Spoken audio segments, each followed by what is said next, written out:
Sir আমার এদের দরকার নাকি তাহলে ভাই উনি হলো এই আসনের হলো এমপি ক্যান্ডিডেট, ঠিক আছে? কোন দলের স্যার?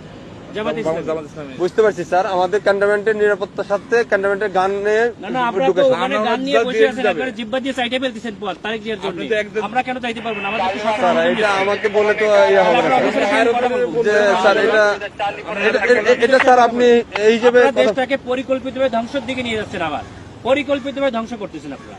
দিস ইজ টোটালি দেশটাকে টোটালি সেনাবাহিনী কিছু অফিসার স্যার, আমি আপনাদের তো যাওয়া নিষেধ করি না, স্যার। বিতর্কিত হচ্ছে। বাংলাদেশের সেনাবাহিনীকে আপনারা বিতর্কিত করতেছে সরাসরি ডিসক্রিমিনেশন করতেছেন আপনি, ঠিক আছে? একেবারে সরাসরি। আমি প্রধান সেনাপ্রধানের সঙ্গে কথা বলবো। আপনি না তার স্যার, সাথে কথা বলেন, আপনারা এখানে দায়িত্বে। বলতে পারেন স্যার, হ্যাঁ, সমস্যা আপনি নেই। কথা বলেন। কিন্তু আমার গাড়ি আটকে রাখবেন কেন আপনারা? আমি তো স্যার আপনাকে না আপনি তো আটকে রাখছেন। আমি তো স্যার আপনাকে যাইতে দিলাম স্যার, আমি তো আপনাকে ইয়ে করি। আমাকে একটু সহযোগিতা করবেন। আমার টোটাল সেনাবাহিনী এদেশের সম্পদ, এই সম্পদকে আপনারা বিতর্কিত করতেছেন আপনাদের ব্যক্তি স্বার্থে।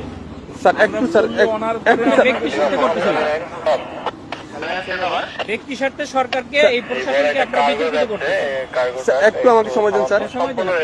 মানে আরেকটুর জন্য একটা মোটরসাইকেল মেরে দিয়ে চলে গেছিল।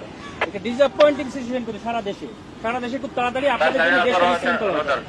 পুরো দেশটাই বিশৃঙ্খলা করতেছেন আপনারা।